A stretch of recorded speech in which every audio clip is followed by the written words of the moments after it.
Huron. Everybody, welcome to an awesome episode of the MD Power Hour, starring myself and, of course, all the way from the UK, Giles Tiger Thomas, and joining us from Brazil. I practiced this. Let me turn this down. O maior de jornalística de fisicoculturismo de toda América do Sul, Miguel Chain. Yay! Of course. Beautiful. Well done. Keeping it all together behind the scenes, and I think you can see her right now. Jen Geraci. Jen did an amazing job of hosting the wrap-up coverage after the Arnold Brazil, because I was on a plane asleep or trying to sleep at the time. Jen, I have to start by saying great job. I've never seen you host before. Thank you. I don't know if you have. I don't know if that was your first hosting, but I wouldn't have guessed it was your first time. You kept it all running nice and smooth. Thank you very much. Although I did have a holy shit moment early on, and that was as I was introducing Natalia Coelho, the camera went out. And in the back of my mind, I'm thinking, oh my God, we're live. What are we going to do? So luckily I enabled the other camera that we have standing by, and everything was okay. But yeah, that was quite interesting to have that happen early on. It's live TV, guys. That's how it goes, you know. You gotta love it, live TV. Man. So, guys, I thank you both. I thank you, Miguel. I thank you, Giles. Especially Giles, it was late at night for you. What time did you wrap up in the UK time? 1:40 a.m. Woo! Way past my bedtime. Wow. Good Lord. That's usually when I go out fighting crime, you see, in Gotham. Okay. Yeah. I kept thinking of you, Giles. Every time I saw these giant fruit bat swarms, I was like, "Oh man, Giles should be here, like standing on a rooftop in a Batman, suit with these bats flying all around him." I've never seen bats in real life that were bigger than like a little mouse with wings. These things were like a giant rat with wings, a fruit bat. It was 2-foot wingspan. Yeah, you sent us the video on it. Those were amazing. Yeah, didn't get bit once. Didn't get bit. I'm not a vampire, so it all worked out. But I guess we are here to talk about the Arnold Brazil. Now, do they call it Arnold South America, or it's Arnold Brazil now, right? Arnold Brazil. No, it's Arnold South America. Oh, sorry. Arnold South America. Yes, it used to be Arnold Brazil, but for some reason they changed it to Arnold South America now. Yeah. And Miguel, you were there on site. I don't think you've never missed one of these Arnolds, right? Yes, I've been in almost all of them. I think the first two I wasn't there, but the rest I've always been there. Okay. You can't miss. You are in Brazil. It's a great show, a great expo, so you can't miss that. Well, it's a big. I know it's a very big country. So how far are you? How far do you have to travel to go to this, or is this where you live? Yes, the expo and the Arnold is held in São Paulo. It's the most important and biggest city in the country. I live in a big city too, but it's a 5-hour drive. Yes. What's that city? I'm just curious. My geography is curiosity's peaked. Yes, my city is called Ribeirão Preto. Okay. It's like north from São Paulo. Okay. So very hot city. Very hot. So like imagine the whole country is pretty hot. Yes. Does the equator go through Brazil? This is how dopey I am. I don't even know that. Does it? No, I know it goes through Ecuador. Does it? No, right? Yes. No. What? The equator. Do you know the equator? Oh yeah, yes. Does that go through Brazil? Oh man, I don't think so. I don't think so. I think they named the country. I have to check. I have to check. But I think it's. I think it crossed. Okay, fair enough. I'll answer you later. Okay. All right. Well, I'm getting way off topic. I apologize, everybody. So this is kind of what is called cancer tropic line or something like that. Tropic of Cancer. Yeah. Yes, it crosses. It's very near São Paulo. Okay. So, it's always hot in Brazil, correct? Yes, man. Yes, the southern states are colder, but it's always hot. Okay, fair enough. Like I'm actually starting to understand Celsius a little bit after a couple weeks in Australia. So what's the average temperature there now in Celsius? Yes, Brazil is a very large country. So, like in São Paulo state, we have from 20 degrees to 30. Sometimes we get 35 in the summer. Sometimes we get almost 40, but it's not always. Places like Rio de Janeiro, it's a little hotter. Like they get 35 degrees, 40 degrees. And the southern states, very down south, near Argentina, near Uruguay, they are colder. They have snow sometimes there. Okay. So yes, so it's a very diverse country. All right. So one thing I want you to answer, Miguel, if you know the answer to this, they only had 2 divisions in this, correct? 2 pro divisions. Yes. Open bodybuilding and wheelchair bodybuilding. I've never seen it that limited to just 2 divisions like that. Have you? Yeah. Yes. So it used to be like open division and fitness. I don't think Arnold Classic Brazil or South America had more than 2 divisions in the past. From what I can remember, it was always open and fitness. A couple years ago, they would have only open, and now they brought wheelchair. Okay, cool. So yes. Here's my ignorance again. Was there a live stream? Did you guys watch this live? Yep. Yes, they had live. YouTube free. Okay. I saw a link and I wasn't sure if that was somebody's Instagram page or YouTube. So, Giles, you go first because you haven't got to talk yet. When the lineup first came out, did Behrooz immediately grab your attention as the probable winner? Yeah, but he did exactly what he did in Romania because he didn't look as good at the prejudging. And the thing is, this is the worst he's ever looked at prejudging because his tan was running. I think everyone's tans were just running because I think maybe the heat and the humidity, but he was really affected really badly. And but he wasn't like rubbing it in or getting it toweled off. It was just a complete mess. And I was thinking this might cost him because at one point they put him on the outside. And I spoke to Milos, and Milos said that after the prejudging, Behrooz started freaking out in his hotel room because he thought that they'd put him in 5th. And he said, he was really upset. And then he started binge eating. He started eating cookies and and like really? Milos was like, no, don't do this. Don't do this. So he was really down. He felt like he really let Milos down because, he'd gone a long way to compete. And, he was, and then he did exactly what he did in Romania, but he really pulled it out of the bag for the night show. He just looked tremendous. But I was really impressed with him. But do you know what? Milos said he was a couple of kilos heavier. And to me, if he is a couple of kilos heavy, it all went to his upper body because the disparity between his upper and his lower body looked bigger than it was in Romania. In Romania, it didn't look that bad. His quads still need a bit more size from the front. Great from the side, great from the back. But I think the couple of kilos all went to his upper body, which make his legs look even kind of worse. So I said, I've been speaking to Milos back and forth, and I said, Milos, you've got to get his quads up, mate. And he said, I think what he does, he's very glute dominant when he trains. And Milos is really itching to meet up with him because he's never met up with Behrooz. He's been coaching him for a couple of years. Yeah, he said, he said, Giles, you've seen him twice on stage. He said, I've never seen him once. He said, I really want to get him for a few weeks and show him how to really hammer his quads. He said, I want to put him through some pain because I said to him, mate, if he doesn't bring those quads up if he can get to the Olympia this year, he ain't making top 10. I said, because I do think he's a top 10 guy. But so he really needs to. His physique was more imbalanced than it was in Romania last year and the year before. But tremendous win. I thought I said in the preview, I said he'd win. He did.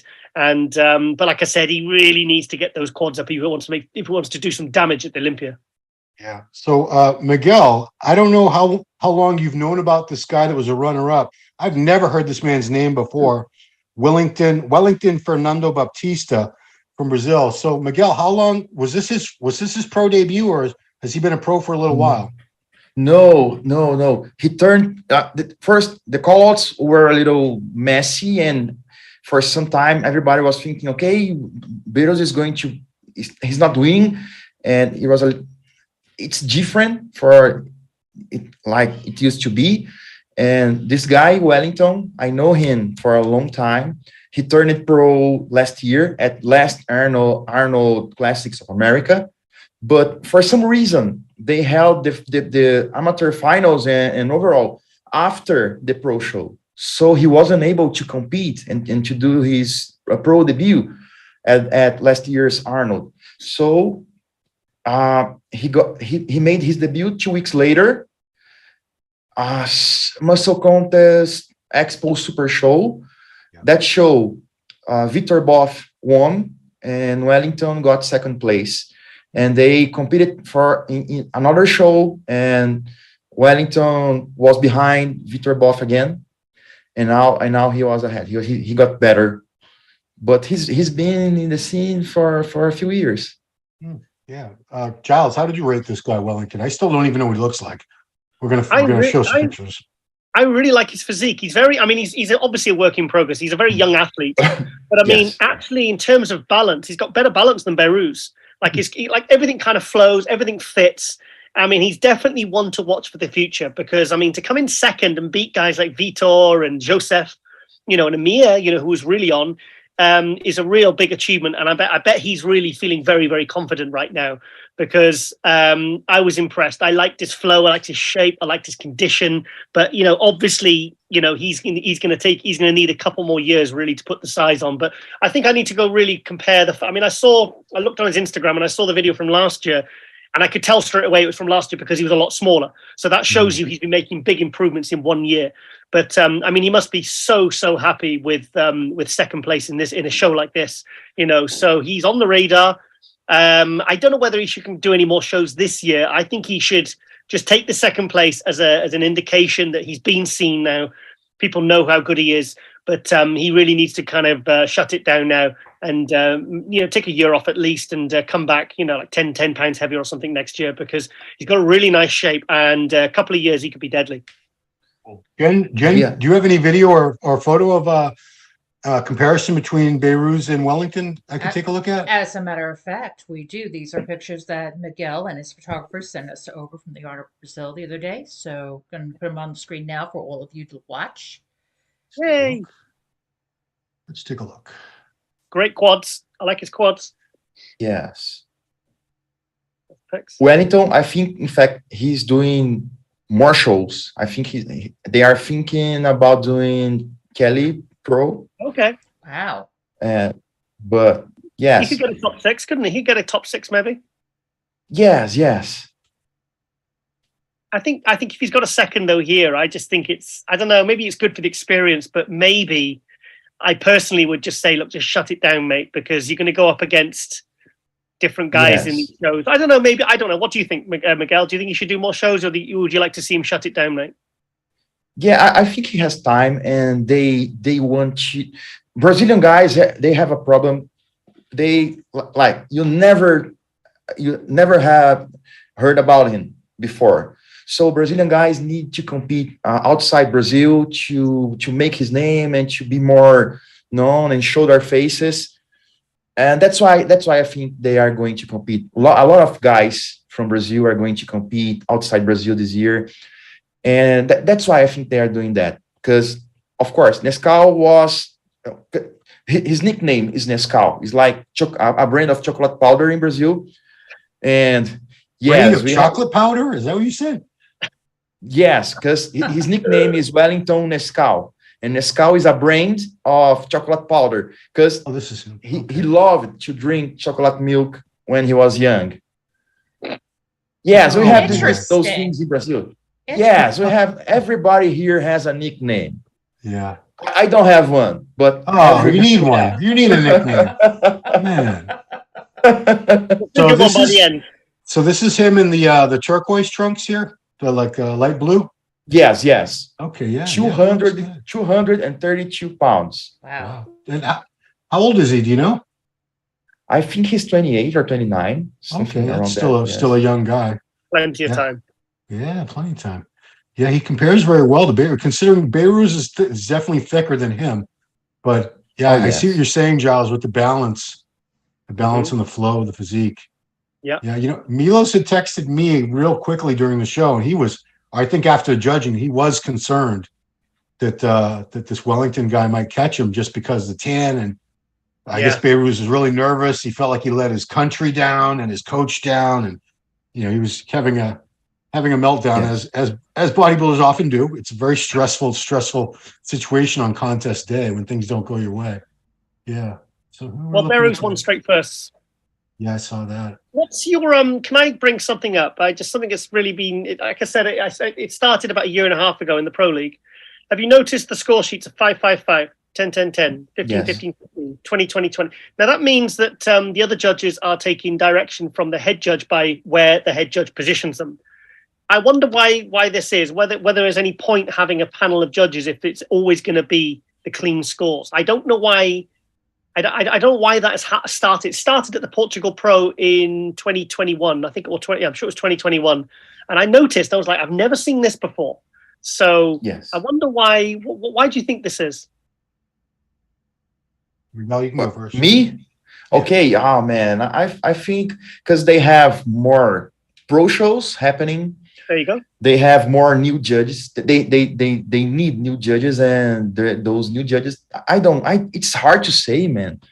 But in the last 2 years, it's been like that for all the placings. It's very unusual. You see mixed grades, but I think it's what you said. The new judges, they look for the head judge. Okay, I don't want to look that I don't understand or something like that. And then they go all with the head judge. But we have to consider 1 or 2 grades, the biggest and the lowest grades or notes or numbers, they are discarded. So maybe we have low scores. Yeah. So are there 7 judges or 9? Because if there's 9, that means they're dropping the 2 highest scores and the 2 lowest scores. So 4 judges' scores are completely taken out of the equation if there are 9 judges, and there's only a score of 5 for the winner. So really, there's only one judge, Tamer. He's the head judge. Everybody else is where he's saying, okay, so-and-so in the middle, and he's looking at his judges, and the judges are going, oh, that's who Tamer wants in first. But what if someone had Wellington in first? I just think this is something that, if they're just going to give it to the head judge, and the head judge is going to have these very experienced judges, guys like Tamer are very, very experienced and very knowledgeable, then what's the point of having other judges if they're just going to completely go along with what the head judge wants? Well, I think Bob Chick made that. He sort of responded to that in one of his recent videos where he said, it's not just the head judge. Like usually he's talking about Weinberg, or he's the head judge at a lot of the biggest shows. Says he does, and I've seen him, he'll turn to the judges and say, everybody good, or who else you want to see. He does ask them for feedback for people that they would like to see moved or get another look at. It's not just like a one-man show where the head judge does all the on his own, just decides who he wants to see and where to position them. But look, every single judge is unanimously decided from 1 through 12 on this sheet. We can look at it now. Every single judge is decided. Yeah. I just think it's a bit of a. Is that a progression, or is that a good thing, or? Yeah. What? Give me an alternate scenario. What would be another way to do it? Well, like it was, where different judges are just having their own decisions and having their own. I find it very hard to believe that every single judge was unanimously decided for every single placing. I find that too coincidental. I don't know whether I'm not sure whether that's a good thing or a bad thing. Yeah, there are a lot of very even numbers here in the points. The head judge is going, look, this is what I want. Yeah. Yes, because everybody was. This is the first. Everybody, okay, this is the second. Yeah. And maybe, yes, I would see something different when it comes to judging. I don't know how to do that, but things are changing. Maybe the judging the show don't talk with each other, like they are isolated in some place. Like at Olympia. Yeah, they used to have they were in like these little glass cubicles at one point. Remember that? Really? They had glass or lucite partitions between them so that they couldn't confer with each other. Because I think I don't know if it was Sean Ray, somebody had brought up that point that the judges are all in collusion with each other, all just agreeing with each other, and we're not getting 7 or 9 different opinions. We're getting like a group, like a hive mind deciding the contest. Yeah. The thing is, if that's what they're doing, then just be honest about it and just have one head judge doing the judging.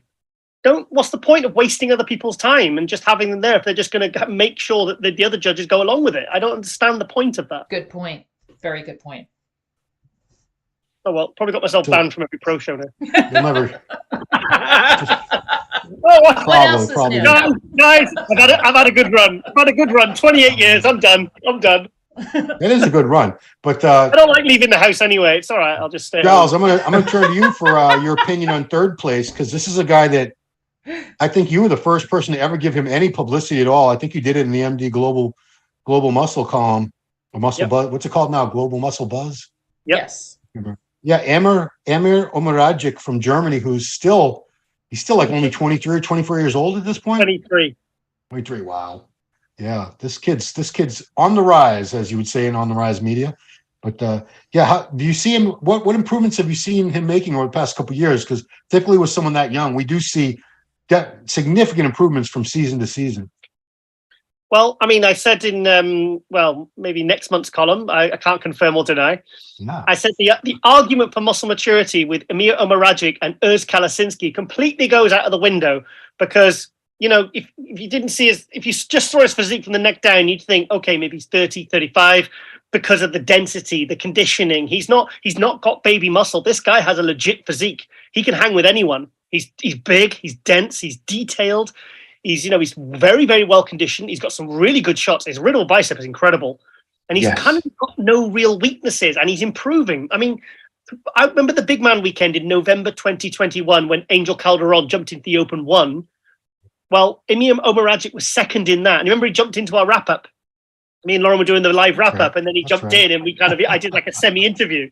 But I mean, he was 21 years old, getting second in Open Pro shows. I mean, that blows my mind in itself. And he's been trained by Johann Schatz, a very, very popular trainer who Miguel told me lives in Brazil, but he's German. He was, if you look at the 93 Olympia, he was in the 93 Olympia next to Dorian. Oh, really? Johann Schatz? He was a pro. Yes. He's from Austria. Oh, sorry, Austria. Sorry. Yes. Oh, interesting. Do we have any pictures or video of Amir we can look at? He's so impressive. And as a matter of rock, paper, scissors?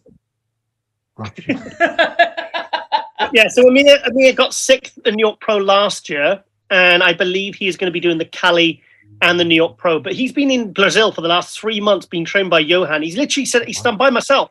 I had him on the show. He's been by himself, training. He says Johan, and he just entrenched himself over there. He seems very, very settled. He seems very happy. I said, don't you get lonely or isolated?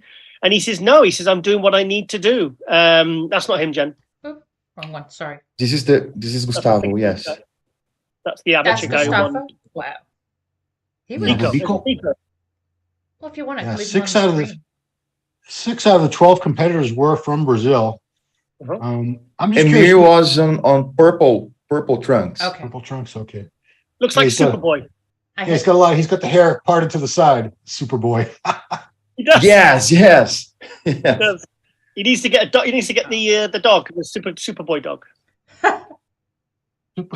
There actually was a Superboy, wasn't there? That's an actual character from the comic books. In Titans, if you watch Titans, I actually did a thing on Global Muscle Instagram, and I got the guy out of Titans, the Superboy, and I put them next to each other, and I said they look very similar. And I like him here. I think he's a really good kid. I mean, to have that kind of a mindset, and be that switched on at 23 years old, I mean, just blows my mind. Interesting. Yeah, I'm curious, Miguel. How many? Seems like there's more than a few European bodybuilders coming to live and train in Brazil. I know Good Vito is from Russia. Is that something that's happening more and more lately? Yes, it's happening because the supplement companies and a few other people, they are building big training centers in Brazil. And like every big supplement company has their training center, and they are trying to bring people from overseas here to train and to show our scene and to be more. Their plan is, we want to be a place to go, like Dubai or Vegas when it comes to bodybuilding. So they are investing a lot of money in those training centers, and they are bringing people here. They are inviting people here. We have Good Vito. Good Vito was sponsored by a Brazilian supplement company, but he's not anymore. Currently, he's without any sponsors. Was here. I don't know how. I think he was invited for someone, but he's not working for anybody in Brazil, and he's been training with Johan. Okay. But yeah, look, because he was great. Sergio Oliva Jr. isn't his supplement sponsor a Brazilian company? Yes. So I don't know why he's not there. I guess that's the hot spot. There's still tons of people living and training in Dubai. Tons of British expatriates. Yes, just Charles? Expats? Yes, yeah. Everyone seems to be moving there. It's the in place at the moment. That Behrooz team. Oh yeah. The Captain America training. Everyone's training there, like Larry Wheels, Sergio, Andrew Jacked, Lewis Breed, Andrew Jacked. It's just it's just a real who's who of bodybuilding. It's kind of like where a Q8 was a couple of years ago at O2 Oxygen. Question for Miguel. So the top 3 at the Arnold Columbus was very, very close, where you could have almost swapped people back and forth, depending on how they looked on given nights. How close was the top 3 in this show? Was it clear cut first, second, third, or do you think things could have shifted around? Oh man, no. To me was clear. In the end of prejudging, with all that, Behrooz was losing so much water, and his stand was a mess. When the prejudging was over, we were okay. Maybe Wellington might win this show. Maybe it's closer. But in the finals, they both came better, because Wellington, I've talked to his coach, and okay, we are carving up like crazy because we're bringing him bigger in the finals, because he needs, because Behrooz was 20 pounds heavier than Wellington. But Behrooz, he brought a better package in the finals, better color and drier. So in the finals, yes, it was clear. But during the prejudging, we were, what is going to happen? And Emir was a clear third, because he has a great back double biceps, but his legs still need size. And Wellington, he has great lines, man. So his physique is beautiful. I think it was fair. Behrooz was 251. Yes. Wow. So he's bigger than I thought he was, because I don't think he is. And I mean, when you see him up close, because Lauren interviewed him for Wings of Strength in Romania when we were doing the live stream, and I went up afterwards and I went, shook his hand and stuff, because and you see him up close, and he is really thick, actually. I mean, it's not just he hasn't just got just a beautiful structure. He's got an absolute, like, his shoulders, traps, and everything. I mean, he's really, really, his chest is incredible. But like I said, he's got to bring those. He's got the Nick Walker syndrome with the quads from the front. He really got to bring them up. Otherwise, there's no way he is cracking top 10. But with bigger quads from the front, then yes, he's. Because I said to Milos, has he got any knee problems? Sometimes guys have, problems in that area and they try and work around it. And he says, no. He said it's just I think he's very glute dominant when he pushes with his glutes too much. Do you know what I mean? Because he's got crazy glutes, but he doesn't have crazy quads. Well, it sounds to me like Behrooz needs to take a trip. Well, he needs to get a visa first. Good luck. That's not easy for someone in Iran to get a U.S. visa, but he needs to spend a couple weeks at least out in Vegas, where Milos can really hands-on show him how to activate his quads, because it's got such a fantastic physique. I would hate to see him never get past a certain level at the Olympia or Arnold because of his quads. And you can't go into a show like that with an imbalance. You'll get smoked. And with regards to the visa, if they can do it for Hadi, I mean, Hadi, they've done it 2019, 2020, 21, 22. They've done it every single year, and obviously the 2019, he got there a week before. Now he's getting there a couple of months before. And they did it through Evogen.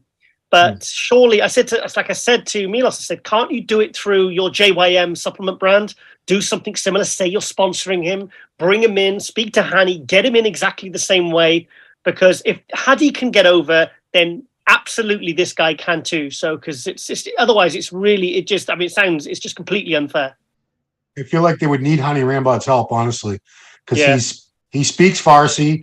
He's got good friends in high places in Iran, people that are influential. He knows people that can get to the consulate or the, whatever needs to be done, and the right channels. And it was still I remember the first time, it was still a battle to get him there, even with Hani and all the resources he has at his disposal. It was still very difficult because, as I've said, if the U.S. and the Iran have not had any diplomatic relations since 1979. Oh wow! Oh, Is that yes. Argo? Oh. Yes, yeah. Yes, they need to have to find the right immigration lawyer, the same as Hadis. Because I remember a few years back, Hadi tried to come to Brazil. He wasn't allowed, and Brazil is it's very easy to enter in Brazil, and even here, Hadi wasn't allowed. So I think Behrooz, it's going to be a little easier for him because he was able to enter here. Can't he go into Brazil, then Brazil to America? Is that easy? Is that doable, or is it not possible? Well, you'd still need a visa to get into the U.S. no matter where you're coming from. Why? It's so unfair, isn't it? But if you can do it for Hadi, then they can do it for this guy. So I don't understand what the problem is. Yeah. Yes. It's confusing. It's April. We still have till November to hopefully they can sort it out. They have time. Because Romania was only a couple of weeks. There was no way that was happening. And poor old Behrooz was prepping right up to the last minute on the hope that like Hadi was. That's why I was so blown away what Hadi did in 2019. He was still prepping up to like 7-8 days before the Olympia, not knowing whether he'd be even able to get to do the Olympia. So I think the mental fortitude it takes to battle through that when you're literally waiting and turning your phone on every morning thinking, am I going to be able to get to the Olympia? But you've got to prep because you've got to go all in, and you've got to, because you can't go in half-assed and then you get the visa and you turn up and you look shit. Do you know what I mean? It's like you've got to go 100%. Can you imagine waking up at 4 a.m. to get on the Stairmaster for an hour, not even knowing if you're going to be allowed to travel to compete? It's crazy. Wow. Yeah. That's tight. I want to get some input on a couple more guys because I've never heard of Josef Kvet. I don't know how you say this. Kveton. Maybe the K is silent. Kveton from Czech Republic. Have either of you guys heard of Josef before this? Giles? Oh, yes. Well, I'd only seen him in the lead up, and I've messaged him back and forth. I saw on my DMs, I'd actually messaged him months ago.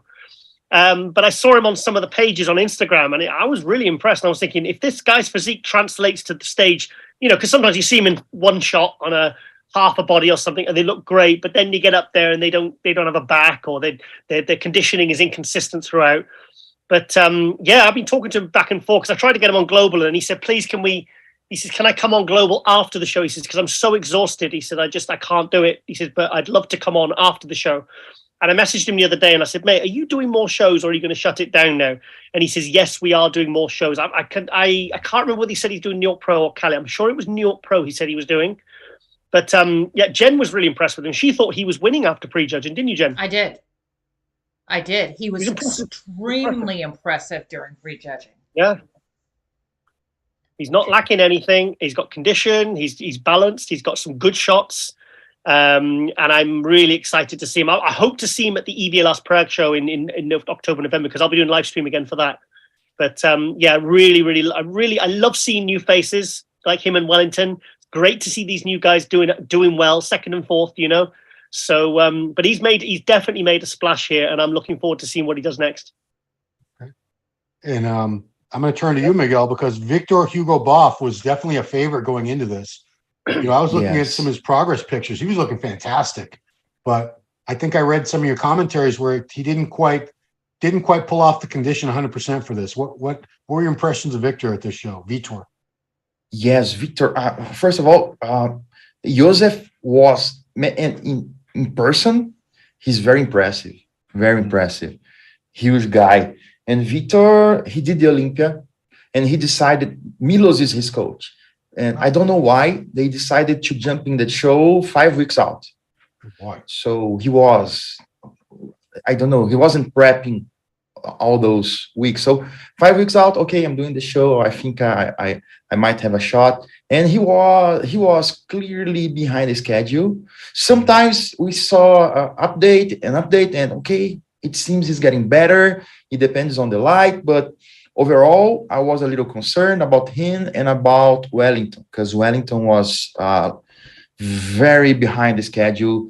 And in the last 3 weeks, he just transformed because his trainer suffered, Wellington trainer suffered a nasty accident. and broke his leg. Yes. And he wasn't able to be in the gym with him. Wow. So he was able to go to the gym 3 weeks out, and his physique completely changed from there, which is great. And Vitor, he's good. He took second place last year. He was behind Rafael Brandão. In fact, after the prejudging of Arnold last year, Vitor was ahead of Rafael. Wow. Yes. Wow. But at this time, his condition was off. I couldn't talk to him because right after the prejudging, I was doing a live stream, and then the live streaming, the room I was working was in the other side of the expo. I had to walk and cross all the expo. It was too crowded. And when I got there, I just could see him running from the stage, like running from the backstage. Wow. Because I think he was so stressed. Yeah. Yeah. You know, I got to just mention this. Trying to go across expos or anything when you're doing what we do, it's not easy because people stop you every 5 feet. Yes. Hey, Miguel. Yes. Hey, Giles. Hey, Ron. And you don't want to be an asshole and just blow them off and just keep running. So, I do. Yeah. Sometimes you I have to say, I gotta go. You know, I think it's great when people stop you, and yeah, of course. Yeah, but sometimes you have to work. Sometimes you have to run, and that's it. Yeah. But they understand. They understand. I just start coughing and say I've got COVID. Come on, Giles. Is COVID still a thing? Yeah, I guess it is, right? So welcome to Giles IG, the public edition. I'm gonna go to the chat and get some questions for you guys. So Raymond Jones wants to know who should have won best poser and most muscular. Well, Miguel, you were the only one who actually you both watched it. So Giles is a posing fanatic, and Miguel, you have your opinion too. Did any of the posing routines stand out to either of you guys, or the prowess, the posing ability of anybody? I like Wellington's routine. I like Behrooz. Yes, I agree. As far as most muscular, I don't even know what that really means, that title. I mean, it used to be like a consolation prize thing for somebody who wasn't going to win, but they had, great size, great definition, maybe not the prettiest shape or something. Did they give it to Nick Walker at this Arnold? Yeah, they did. Nick Walker, Branch used to win. So I like to consider the most muscular like the Freak Award or something like that. Sure. And to me, it goes to Joseph. Okay, Joseph. Is Joseph the gentleman with the bald head and the beard? Yep. Yes. Yeah, he's pretty freaky. Yes. Like a Viking. He does look like a Viking, like techno Viking. Ron, he's 27. 27? Well, what? I mean, lose their hair at younger ages. Wow. Big pick around. Good. Wow, A tough life. All right, so next one, Du Carvalho, Chain Os the Best. Proud of you, Sensei. I don't know if you know this guy, Du Carvalho. You pronounce the H, Miguel, when you do like Carvalho, or is it Carvalho? Carvalho. Carvalho. It's very hard. It's very hard to make that sound. Like my Spanish doesn't help me at all with Portuguese, unfortunately. Yes, it's like when you have L and H, it's Carvalho, Coelho. But okay. Yes, that's great. That's great. I've been saying Coelho for years now. It's Coelho. Coelho, yes. She never corrected me once. So bless her. Yes, Natalia Coelho. Okay, I'll get your name right now, champ. I'm sorry about that. No, because for us in Brazil, it's okay. They are saying our names wrong anyway. So, and I was calling Giles for years, and he never said anything. Steve Bleckman called him that for years too. Don't worry. Yes. I was calling you Miguel Chain. Yes, the right thing is Chain. Oh, it is. Okay, good. Now I don't feel bad. Chain. Yes, but yes, everybody calls me Chain. So okay, let's. It's easier. Just say Chain and let's go. It's like an action hero name. Chain. I don't care. Yes. Let's see. So Dane says Arnold Brazil needs the equivalent of a Bob Chick for the announcing. Camera was blowing the mic up. He probably just holds the microphone too close, like I do. Oh, yeah. I'm notorious for doing that. Yes, I know that all too well. Ron. I sometimes actually physically get the mic and I pull it away from Ron's face. Yeah, no, it's because that's Like an Hector. MC, like an MC Ronster. Hector's always saying, "Share the mic, share the mic." I'm like, "No, my microphone, my microphone." Anyway, let's see. So Leonardo Gabriel says, "Boa." What boa just means good? Yes, it's like So like learning Portuguese today. Boa. What does it mean? yes, boa. It's good. Oh, okay, like a boa constrictor is a good constrictor. Oh, okay, boa. Yeah, so Leonardo Gabriel, boa. It's well done. Something like that. Well done. He also says he's our better representative. Brazil loves you. Yes. Well, Thanks, guys. Awesome. Call outs for not like Weinberger, says Dane.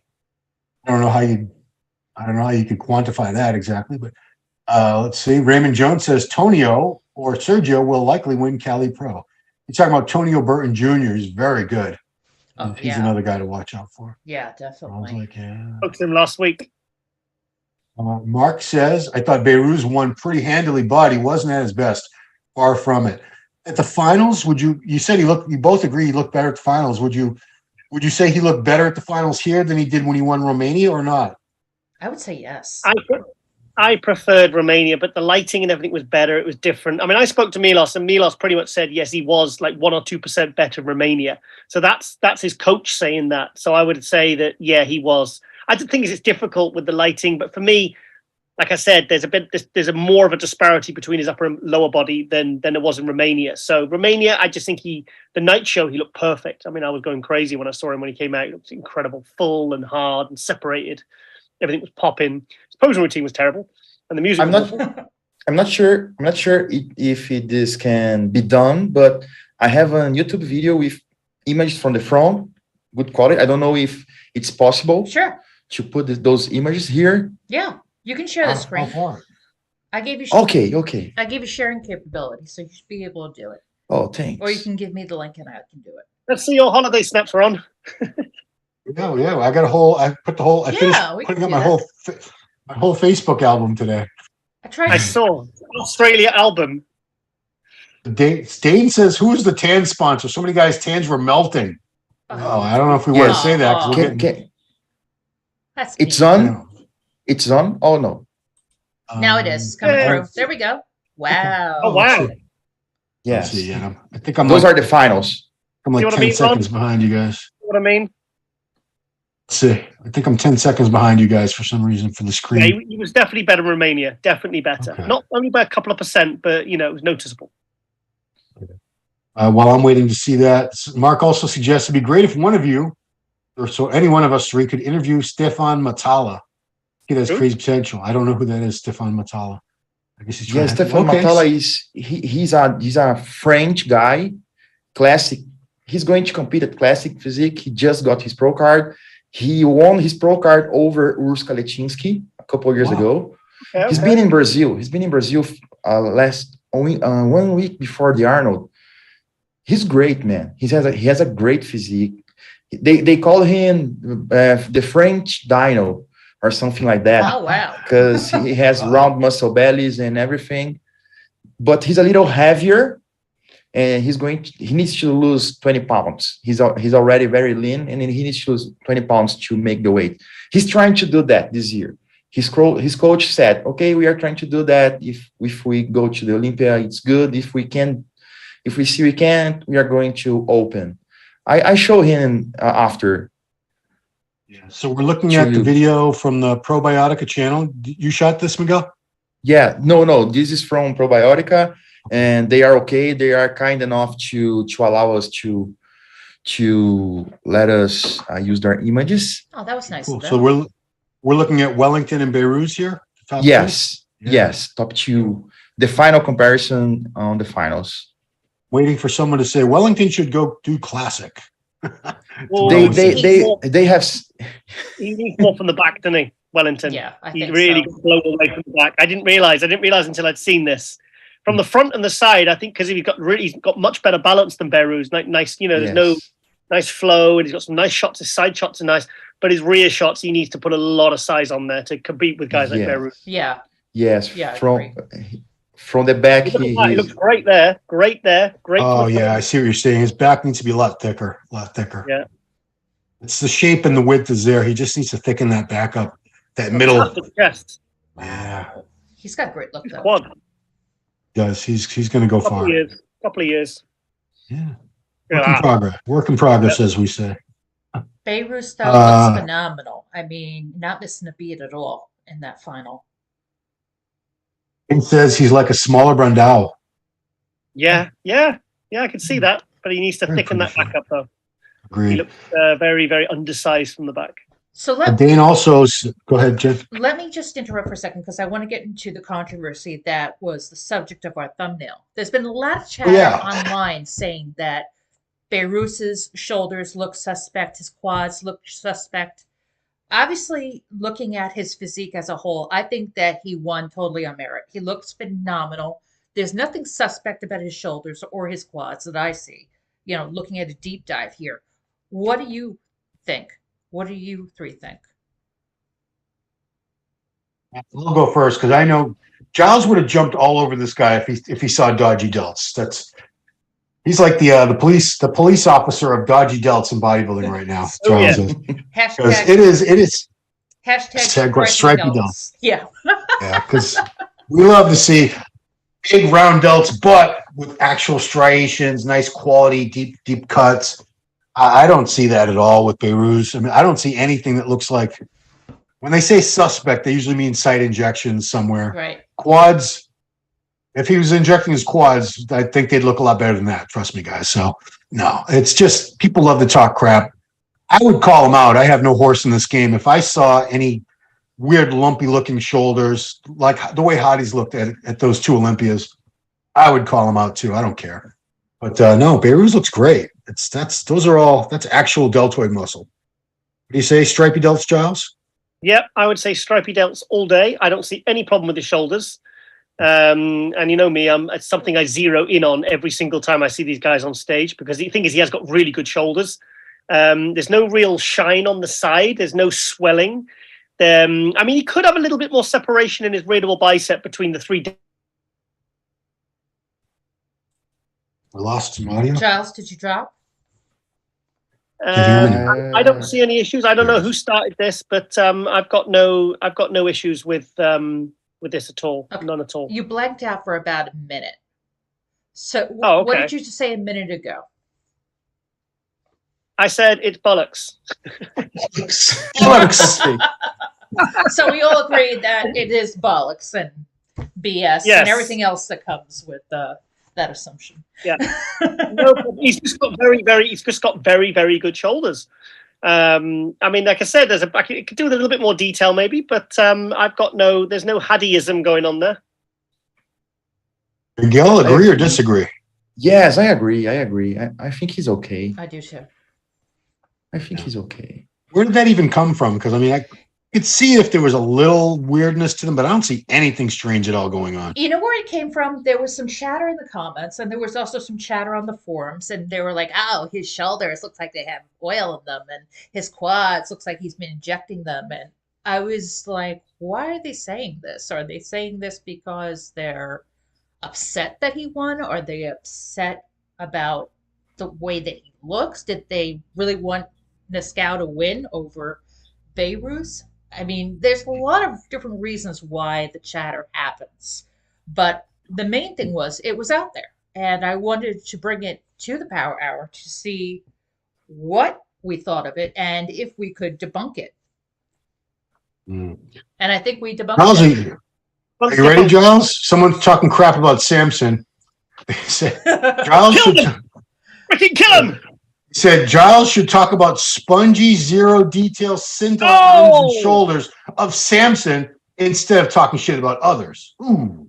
All right, well, shots fired. Dane says it may have come from Desktop Bodybuilding. I don't know if that's true.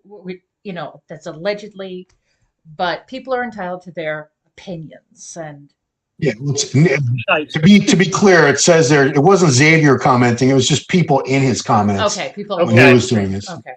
Yeah, it wasn't Xavier. Saved himself a slap. All right. Well, filtered over to MD's comments and forums, so it started somewhere. But I'm glad we addressed this because it needed to be addressed. Behrooz, in my opinion, won fair and square. I admit, during the prejudging, I did not have him winning this show. When I was watching the prejudging for the little bit that I did because of the era with it that we had, what I saw didn't look like a winning physique in the beginning. But again, like you tell me time and time again, you have to be at these shows in order to get a really good opinion of someone's physique on stage and how they're presenting that physique. What you see on very different. Yes. And but regardless, he's got to bring those quads up. Otherwise, no top 10 Olympia ever. That would be a shame because his physique, other than that, his physique is so good. It is amazing. Ron, he's one of my favorites. He's actually probably I'd say he's in my top 5 favorite pros competing today. Remember in the lead up, there was a picture he posted. It was like a studio posing shot that he put on his Instagram. I think Milos reposted. It was like I think it was like the class most muscular, and he just looked. It was only from the waist up, but I was like, geez, this is like a top. Yeah, potentially top 5, top 6 Olympia physique right there. Yeah. I mean, honestly, I think the potential is there, but I mean, he's going to have to address because if anything, I feel like his physique has gone a little bit backwards since Romania because, like I said, the disparity wasn't that bad at the Romania, but as soon as he came on stage at the prejudge, and something he does that really, really annoys me. Every time he goes into a front pose, he bends his legs before he hits any front pose, and it draws your eye away from his upper body to his lower body and makes you look at his weak quads. So he does like a little squat down and then he stands up again? It's the worst thing. If I was a posing coach, I'd say that's literally the worst thing to do if you've got quads that you don't really want people to focus on too much. You want to keep people on that upper body, So doing something like that is actually completely pointless, and he needs to stop doing that. I think he needs to do that so he can feel the muscles and he can contract. Because I think he has some kind of issue on activating his quads and having that muscle-mind connection. So you can see he puts his hands and squats. That's his way to make sure the quads are going to be activated and contract, I think. Because I've seen that in some bodybuilders, from Brazil, they couldn't do the front lat expansion, so they had to do the semi-relaxed pose, and after that, go to the lat expansion. So that's great, yeah. I think everybody's different, but of course, this only gets things worse for him. I agree with you. I don't think it's helping him. Yes. Ethan also, this is the guy that just knocked Samson, says, Lee Priest was saying Behrooz has knots on his quads. Did you see any knots? We're looking at small images on the screen here. Miguel was there standing. You were in the front. You tell us. Sometimes from some angles, but look on his left leg. Yeah, I don't tiny. You can argue. Okay, is this really a little bit? It really depends. A little bit, but hardly noticeable. Is that an injection or is it just the shape of the muscle? Yes, because I can't say for sure. I can't. No, I'm not saying it looks like an injection, but it looks like it looks like something. Whether that's you know what, torn muscle or something, that remains to be seen. But like Giles and I have pointed out many times before, we all know gear is used. It's oil. It has to be injected. If you're doing multiple injections weekly, you can't keep putting it in the same spot. So sometimes guys do put it in the quad. It's not to make the quad bigger, fake synthol type of thing. That's where the gear needs to go somewhere, and that's where they're putting it. And sometimes there'll be a little reaction or inflammation, and you'll see a bump like that. In worst case scenarios, it swells up like a giant bee sting. But I see a little bump there, but it's nothing. It's not that distracting. Very minimal. Go deep in the glute. That's the only thing you should be doing there. These guys are, they got to stop all this, like Rami and Hadi stopped it, thank God. But I know it's got to go somewhere. But just even if you got a sore glutes, all for 12 weeks, just got to suck it up, guys. Ian says, he came from Iran. He probably had to take his gear before he left. They may have loaded up. Well, That's an interesting point. Is Oh. you can't be taking gear with you when you're traveling. Goes for any bodybuilder. No, you don't want to be. I don't believe the rule of thumb is you stop all injections 2 weeks out, and then you just switch to orals. Because that's kind of like the unspoken rule that everyone does. You just stop everything 2 weeks out because you don't want any swellings anywhere. And then you switch to orals and you just coast in. You're not injecting right up to the day of the show. I mean, anyone who does that, that's ridiculous. Battle for the Oil Olympia says it's ridiculous to think not having shoulder detail is normal when you're in this condition. Yeah, I mean, you should see striations in the shoulder. You should at least see definite delineation between the 3 deltoid heads. And beyond that, we like to see a lot more than that. We like to see a lot of striations, especially in the medial delts. That's a very impressive look.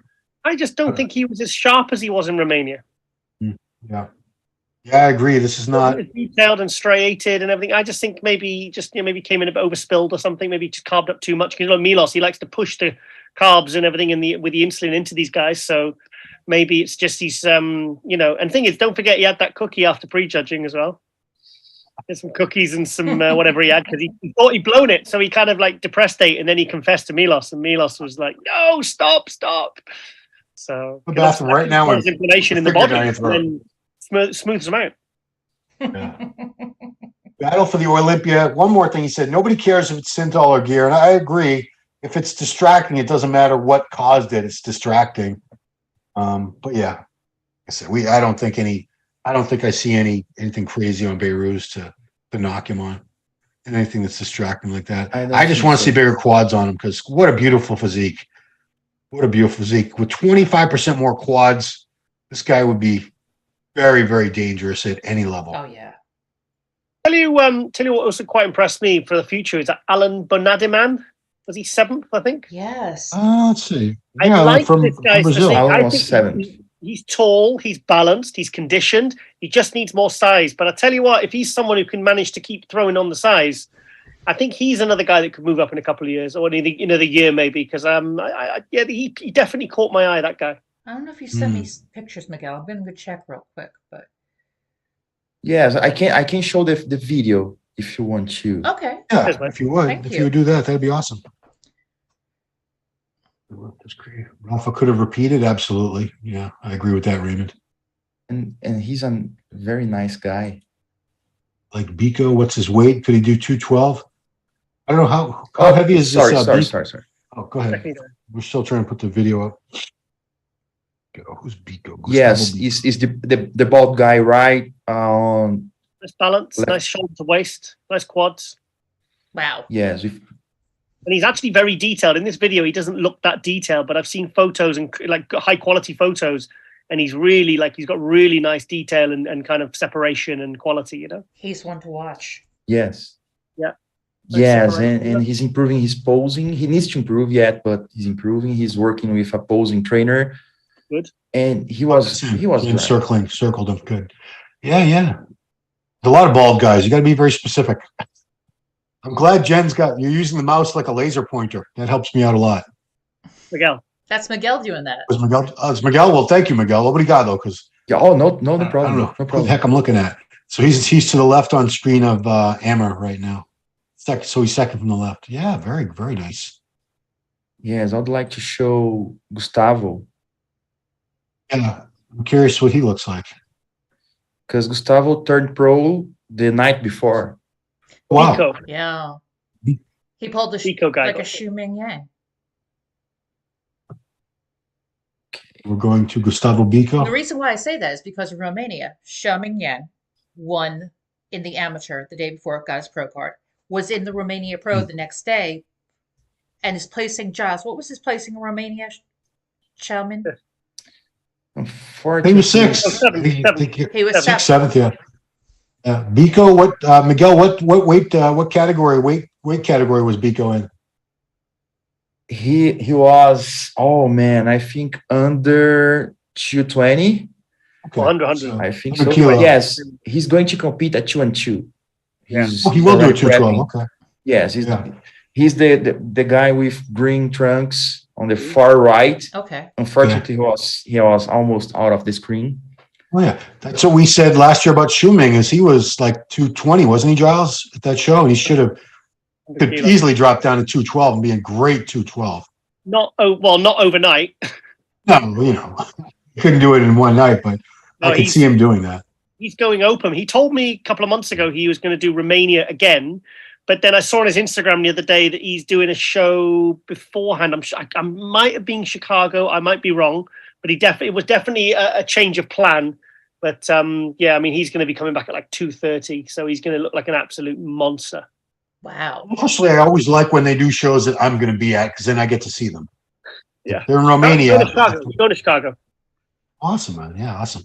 Yeah, New York Pro is going to be great. Chicago, yeah, Tampa, Texas, cool. Good shows coming up. I'm jealous. I miss you, bro. Yeah, well, you'll be back hopefully be back for the Olympia in November. It's Orlando this year, right? October. Orlando, yeah. October? I thought it was November. No, it's November. Sure. It is November. Oh, sorry. First weekend of November. 1st to the 4th. It is back in Orlando this year, right? It is back in Orlando, yes. So we'll be on Eastern time, thank God. Las Vegas is Sin City. I don't want to go there. I'm just kidding. Come on, Ron. Yeah, I'm a nice guy. I don't want to. I always say Vegas would be great if you're like a billionaire. You've got money to throw around because that's the way to do Vegas. I see those guys. Yeah. Anyway, I got to tell you, one of the reasons why I was upset that I didn't go was, besides missing the Olympia in person, I really wanted to go to Gordon Ramsay Burger.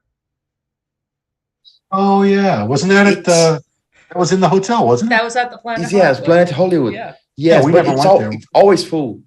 Huge lines. Giles and I were at the same, was it the America Cafe or what was it called? I can't remember, but we ate there every meal. We always do that. They had a good menu. You need some place that's going to serve us quickly. You don't have to wait like an hour to get in. We don't have a lot of time with these. Dane says, speaking of 212, I was watching an MOC bodybuilding movie last night. Ron was with Flex and Jose for chest day. So that was actually, he's talking about Jose's video, Boston, Mass. And he means Flex Lewis, not Flex Wheeler. Yeah. Interesting trivia about that. That was at my gym that I was training at the time in Stoughton, Massachusetts. Because Jose trained, we shot that. He shot at like 3 different gyms around the Boston area. And I'm always trying to get people to go to whatever gym I train at because I'm just a weasel like that. But it was interesting. It was like 9 o'clock at night. They did that. They were doing I remember distinctly, floor presses on the ground with 150-pound dumbbells. It was just crazy. And it's a gym with very few competitors. And there was a couple dudes who thought they were, big and bad. And then Jose and Flex Lewis walk in tank tops and it took the spotlight off them for sure. They're like, well, I guess we're not as big and bad as we thought. They didn't realize these were 2 of the greatest 212 bodybuilding pros of all time in this little gym in Stoughton, Mass. Wow. When Jose started singing "You're So Vain"? Oh. Jose actually loves to sing. Yeah, he was showing his legs, and his legs were all full of veins. He was going, "You're so vain." Oh yeah. Man, remember that Carly Simon song from the 70s. That's right. Probably based on about you. You're singing about Warren Beatty. Did you know that? Yeah. I didn't know that. Dane actually knows the whole exercise, the routine: the pec deck, incline Smith, floor press, cable crossovers, hammer incline. Yeah. The Boston Mass was a pretty cool video. It was Jose's. That was shot by not Mitsuru Kabi, but the gentleman Bruce. What's Bruce's last name? Bruce, who bought the company from Mitsuru. Got it. He bought it and he did the Battle for the Olympias, and he's been doing other DVDs. I can't remember Bruce's last name. Cool dude though. Yeah, I remember his name. In my living room. Oh, which one? I have it all. I have them all downstairs, but they're far away. DVDs, guys. That's still a thing. Blu-rays, DVDs. Nobody has those anymore. On streaming now. My supermarket stopped selling them about 6 months ago, and I said, "Excuse me, where were the DVDs? Because I buy 1 or 2 a week." I mean, I've got a pile of them. That's right. Me and Lauren have started watching all the old films over again. I watched Parasite again last week, and Vice, with Dick Cheney, Christian Bale. I mean, just fantastic films. I love watching the Vice President. Yeah, Dick Cheney. Christian Bale plays him. He put on 40 pounds, and he has all this aesthetics. Great movie. Fantastic film. Unrecognizable. You Wow. wouldn't even know it was him. I know. I said to Lauren, Lauren, who's that? Who's the actor? I said, he's really famous. She goes, I haven't a clue. 10 minutes. I said, Lauren, come on, guess. And I said, that's Batman, Christian Bale. Wow. You know, he was born in Wales. I did not. They're all the best people. Actually, I wasn't born in Wales. I was born in England. Ah. My mum was too much of a snob to drive me into the nearest Welsh hospital. She drove me over the border, so I'd be born in Hereford, where all the SAS are. So I'd, so she could, because she said, I'm not having him born in Wales. Oh boy. Wow. Even though it was closer, and she was giving birth to me. Oh boy. What a snob! What a snob! Who knew? Who knew? Anyway, guys, let's wrap up the coverage portion of this. Final thoughts on this show. Like, who really? Let me ask you both, because I didn't watch it. Who stands out to you as someone to really watch for the future? You think's got the best potential? Didn't crack top 3 or maybe even top 5, but someone you think is going to do really well in the months and years to come. Miguel.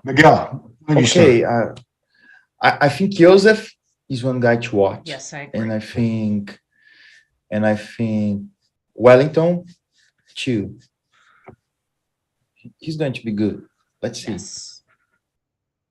I think Wellington in a couple more years, because when he thickens that back up and just puts on more size and development and keeps that lovely shape of his, because his shape from the front at the side is beautiful.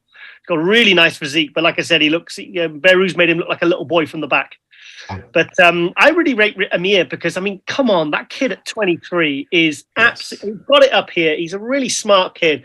I mean, that kid's physique is phenomenal. I mean, he's conditioned and he's just consistent. He's very polished, he doesn't look like a diamond in the rough. I mean, he looked like that 21, just a little bit smaller 2 years ago when he was 21. And I know that Chris Aceto, because I spoke to Chris Aceto about him, and he really, really has his finger on the pulse with when it comes to Amir. And I'm telling you, Giles, this kid is going to be something special in a few years. And I think he already is.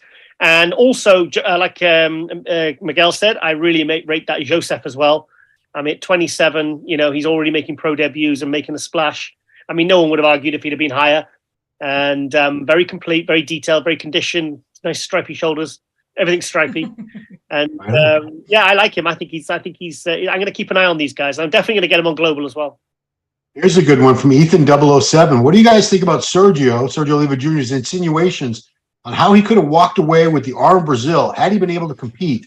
Because he did pull out just about 2 weeks out. Wow. I personally, based on what I saw from his progress pics and even the way he's still looking now, I think he probably would have won this. Do you guys agree or disagree?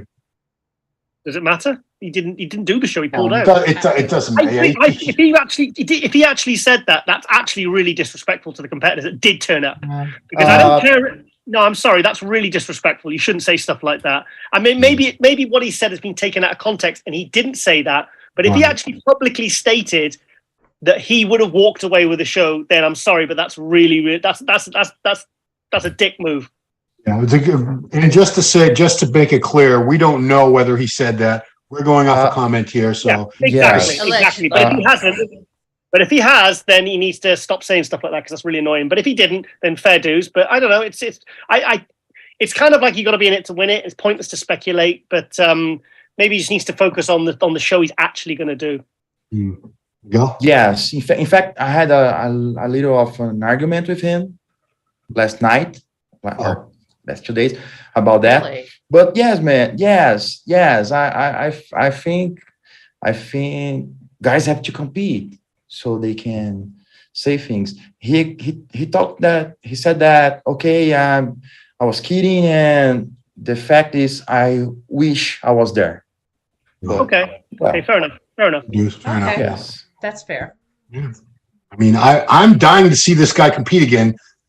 He hasn't done that many shows. He turned pro back in like 2015.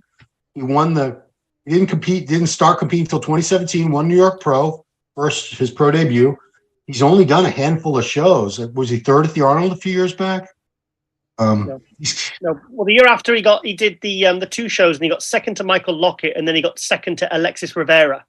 Right. Yeah, I was at both of those shows. It was brutal. Chicago and Tampa, wasn't it? You remember the Tampa when they did the really crazy pose down and Peter McGough was there? Chicago was too. I was at both of those shows and it was brutal. Weinberger had them out there for like 15 minutes, just those two guys.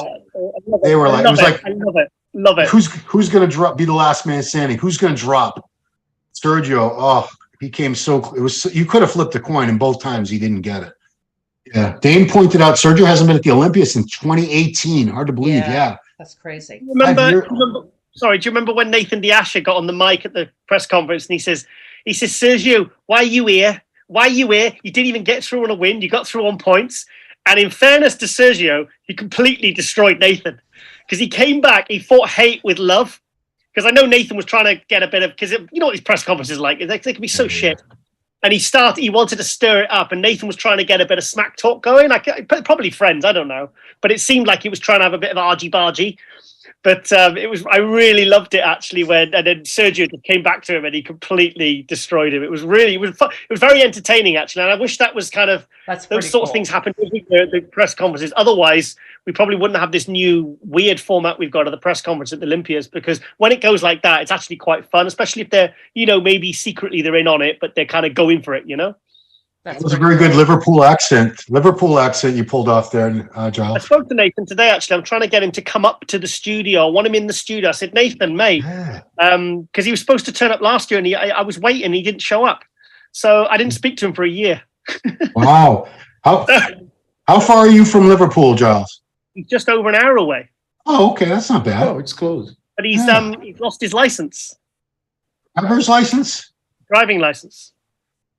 Ask why, or was this not up for discussion? I didn't really ask him too many details. I said, look, Nathan, can you just get over, mate? I said, and he said, I'll have to if I can get a lift, I will. Because I said, look, mate, people need to hear from you. Your fans want to hear from you. I said, you've kind of gone off the radar. And he's kind of allowed Samson to kind of take the numero uno position in the UK, because everyone's talking about Samson now in the UK, and kind of people have stopped talking about Nathan, because Nathan's got 9 pro wins. Samson's got 2, but one of those is an Arnold Classic. So with Samson, it must, as a pride as an athlete, it must hurt him, because he beat the British Grand Prix in the Arnold UK. Nathan beat Samson twice in 2019 and 2021. So, and Nathan's always been regarded for many, many years as the UK's number 1. So it must be in him to kind of reassert himself and get himself back out there. Because obviously last year he tore both his biceps, but they look okay. But I said, Nathan, get your ass over here, mate. I says, come on, let's have a good talk. And, I'll give you the floor and let you talk about, and tell us all about the biceps. Because he's 300 pounds again now. He's looking incredible. He's just got back from FIBO. And I said, come on, mate. Your fans want to hear from you. I said, don't go quiet on us. And I'm over my man huff of you not turning up last year. Because I do. They go on my shit list for at least a year. So, but he's off it now. He's on probation now. So. That's hilarious. Anyway, that's my rant over. Okay, fair enough. I feel like a good tiger rant. Ron, honestly, Ron, when you went away, mate, within a couple of days of you going away, I got sick. That's how much I was pining for you. Not like physically. He did. Not physically sick. He did. He missed you a lot. He missed you very much. Oh, I'm sorry. Well, I'm back. I'll never. This vacation was the longest vacation of my life. I've never been away that long, ever, anywhere in 53 years. Good for you. It was the farthest I've ever been from home, obviously. Longest I've ever been on an airplane. And I'll throw it out there, the most money by a long shot I've ever spent on a vacation. Good God. I can imagine. This was very expensive to go to Australia. Ron, what was the flight like? Because I don't know how far it is from America. I only know how far it is from the UK. So, what was it like? Oh, it was 3 flights. I did Boston to Montreal, and that was a short flight. That's only about an hour. Yeah. Montreal to Vancouver, all the way across Canada. That was about a 7-hour flight, 6-7 hours.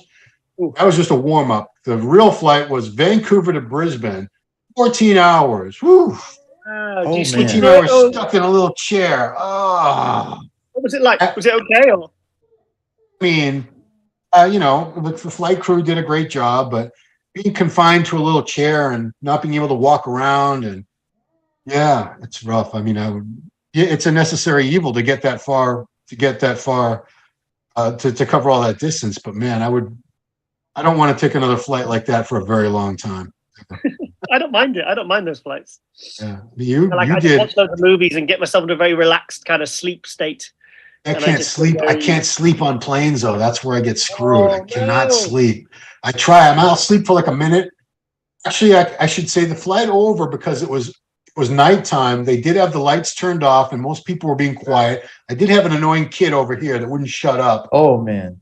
He was like 8 years old. He was watching him and the mom was doing a terrible job of keeping him quiet. So you know how there's that little thing, it says you can track the flight, it says how much flight time is left? Yes. So every 10 minutes or less, he'd shout out, 4 hours and 20 minutes remaining. I was like an 8-year-old kid. I'm like, oh my God. You know, I don't want to think about how long I still have to go. But he was doing it the whole time. 11 hours and 22 minutes. Oh my God. Yeah, there's the little koala. Yeah, the koala bears have a union. This is true. They can't work for more than 30 minutes a day. It takes like 10 minutes to get them off the tree and down. So they're really only working 20 minutes taking the pictures. Yeah, beautiful country, Australia. Beautiful country. We're actually talking about possibly retiring to Sydney. If my son-in-law is from Sydney, he's talking about moving back there because they want to start their own family. Oh wow! Pretty soon. They've been married almost 7 years already. So he would live. Good for them. They would keep like a condo in Miami where they are now, and buy a house in Sydney so that his mom can help with the childbearing. And yeah, I would live there. I think they have all the right technology and everything. Just driving Giles, you would know this. Have you ever driven in the U.S., Giles? Never. Ever? It's very disconcerting having the steering wheel on the wrong side and you're driving on the wrong side. I kept hitting the curb on the left side of the car. Oh. I kept thinking I was going to blow a tire. Wow. Miguel, what side of the road do you drive on in Brazil? On the right. It's the same thing as USA. Yes. Steering wheel, left or right? Wrong side. Yeah, steering wheel on the left side or right side? No, the steering wheel is on left side. Okay, forget yes, it. it's exactly the same. Yes. Going to Brazil then. Forget Australia. I remember an old DVD from Mark Dugdale, and he went to England to train with Dorian, and they rent a car, and his wife accidentally rent a manual gear car. Oh no! And they had to change gears with the other hand. Yes. Oh God! Wow. It makes things even harder. You know, they're actually going to stop manufacturing manual transmission cars in the U.S. What? Because nobody knows how to drive them anymore. That makes, people don't. Yes. Yeah. Lauren can't drive manual. She can't drive my car. She can't drive the gear stick. She can't. She's passed her test as an automatic, and I'm like, well, what's the point of that? I guarantee you, Gen Z, not our Gen, but Gen Z, the generation. I think like 1% of them know how to drive a stick. I can't talk shit. I don't know how to drive a stick either. But most of the people when I was growing up, about half of us knew how to drive a stick, a manual. But nobody knows how anymore. It's too much work. I did one. In America, they have the handbrake on the steering wheel, don't you? Yeah. That's weird. Oh, nearby. You know what else was screwed up about the driving over there? It's probably the same for you, Giles. So our turn signal from steering is on the left.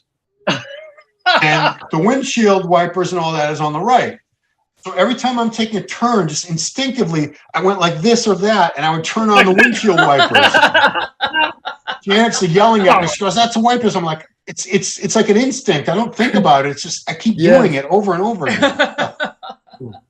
Frustrating. Well, if you retire, then you'll have time to get used to driving. Yeah, absolutely. Yeah. So more useless trivia. So I did rent the car, but we did a vacation within a vacation. So we were in Brisbane, but then we took a flight to Cairns. They say Cairns. They don't pronounce their R. Where you can go to the Great Barrier Reef, and there's rainforests up there and all this cool stuff. Nice. So when we came, I didn't reserve a car for the next 3 days when we came back to Brisbane. I'm thinking, I'll just get one at the airport. It was school vacation week. There were no cars. Oh. The two that were available at budget One was this huge truck, and Jan says, no, you're going to slant, you're going to get in an accident. 'Cause I had a Toyota Corolla, and I was almost hitting people, trying to stay in the lanes, driving on the wrong side. And the other one was a big handicap van. It would rent. I could have rented a handicap van with like a ramp in the back and everything. Like, no, even worse, because it was even bigger. So. Was this in Karen's room? Uber. The one that's My on the God. screen right now? I'm like 10 seconds behind you guys. So let me wait and see what it says. See which one we're looking at. I don't know why I have my delay. That's not good. Oh, here we go. Okay, let's see. You're That's looking at done. pictures. So which Your picture Your are own you talking? file on Jen's laptop. You can run vacation. So which picture are you asking about, Jen? It should be coming up in a minute. Okay. Unless Was that the one with the sunset? unless it Is that the one doesn't. you're talking about? Let me try to do that again. Hold on. Okay. Not everyone knows what files I have on my computer.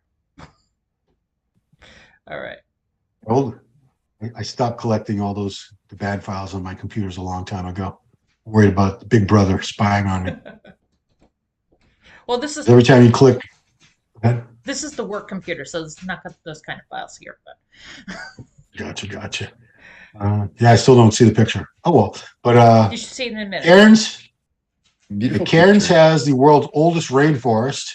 You'd think it's the Amazon, but it's actually this Daintree rainforest is 300 million years old, and they figured out More than in you run. the 70s they found some trees that they thought had gone extinct 100 million years ago. Wow. Wow. Oh. Yeah, dinosaurs were eating these trees.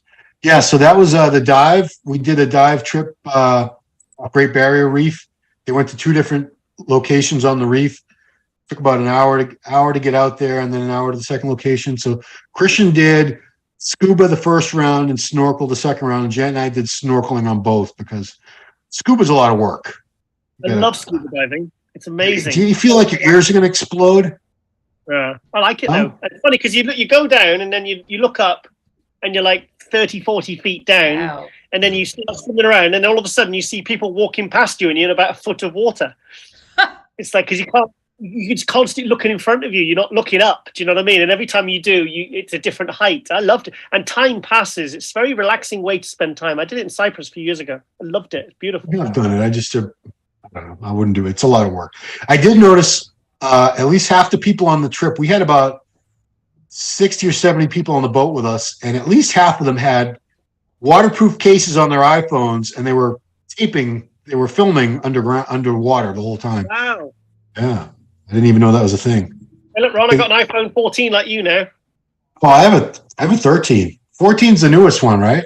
I got a 14. Yeah. Well, we're waiting. 14 waiting. Pro with 256 megabit.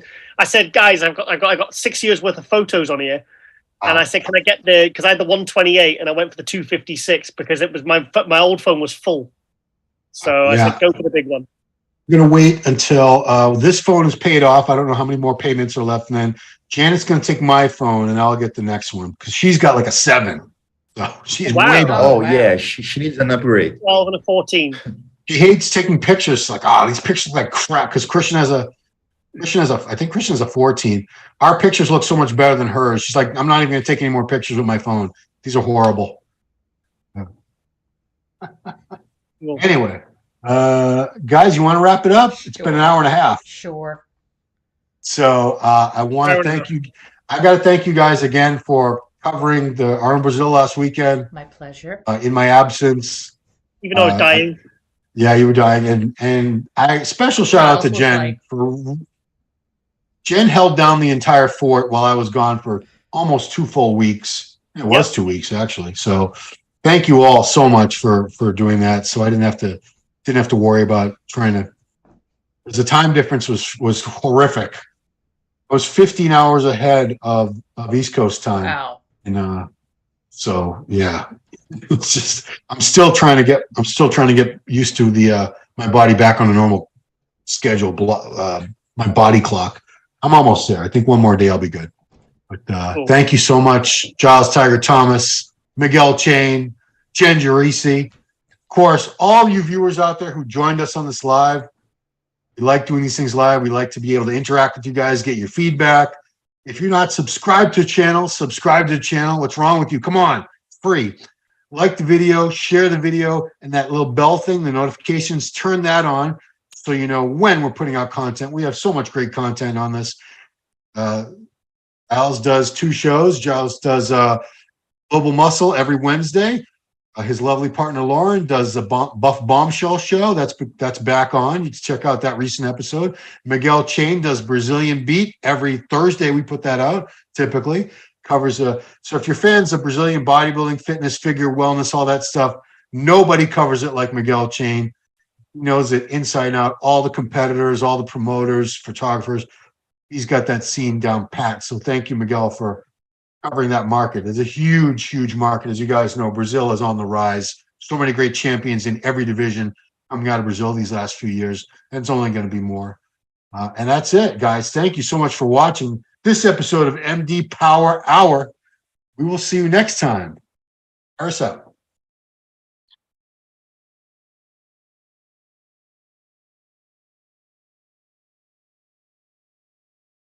Hey, did you like that video? Smash that like button, subscribe to MD, and please comment down below. Thanks for watching.